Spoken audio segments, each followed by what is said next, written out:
Aussie কিংবদন্তি শন টেইটের ছোঁয়াতেই বদলে গেছে মুস্তাফিজুর রহমান। তার হাত ধরেই আবারও পুরনো ছন্দ খুঁজে পেয়েছেন টাইগার কাটা মাস্টার। এশিয়া কাপের আগে সব ব্যাটারদের জন্য বিপজ্জনক হয়ে উঠছেন এই পেসার। টুর্নামেন্টে তিনি হতে পারেন সেরা বোলার, সাথে ট্রফি জেতাতে পারেন বাংলাদেশকে। শন টেইটের ছোঁয়ায় মুস্তাফিজের বদলে যাওয়ার বাকিটা জানবো রিপোর্ট।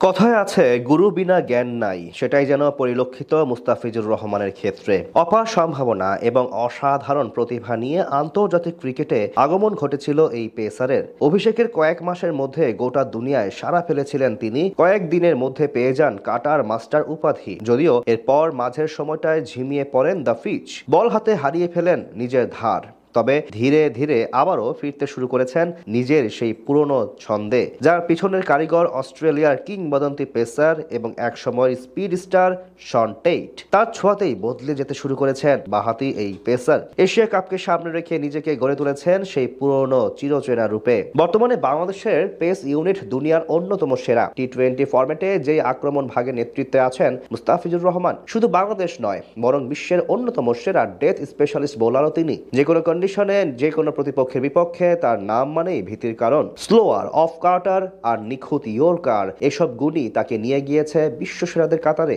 সম্প্রতি বল হাতে আরো বেশি পরিণত হয়েছেন তিনি, যার উদাহরণ সাম্প্রতিক সময়ের পরিসংখ্যান। সবশেষ 6 ম্যাচে একটিতেও দেননি 20-এর বেশি রান। এর মধ্যে এক ম্যাচে 4 ওভারে মাত্র 6 রান দিয়ে নিয়েছেন 2 উইকেট। এই সময়ে তার ঝুলিতে উঠেছে মোট 8 উইকেট। তার চেয়ে বড় কথা, চলতি বছর এখন অব্দি কোনো আন্তর্জাতিক টি-20 ম্যাচ হারেননি তিনি। এবার মুস্তাফিজের এমন বদলে যাওয়ার পেছনে বাকি কোচদের সঙ্গে শন টেইটের তুলনা করা যাক। গত বছর আন্দ্রে অ্যাডামসের আন্ডারে যেখানে তার বোলিং গড় ছিল 19-এর উপরে, সেটা শন টেইটের অধীনে কমে এসেছে মাত্র 11-তে। এছাড়া অবিশ্বাস্যভাবে এই বছর তার ইকোনমি রেট নেমে গেছে 4-এর নিচে, যেটা গেল বছর ছিল 8-এর কাছাকাছি। এমনকি সেরা কোচ খ্যাত অ্যালান ডোনাল্ডের সময়ও সেটা ছিল 6-এর উপরে, আর গড় ছিল যথাক্রমে 41 এবং 26 রান উইকেট প্রতি। ইতিহাস বলছে গড় এবং ইকোনমি রেটের দিক থেকে মুস্তাফিজ নিজের ক্যারিয়ারে সুন্দর সময় পার করছেন শন টেইটের আন্ডারে। সেখানে অবশ্য অধিনায়ক লিটন কুমার দাসেরও অবদান রয়েছে, কারণ অধিনায়ক হিসেবে এখন পর্যন্ত ফিচকে ব্যবহার করার ক্ষেত্রে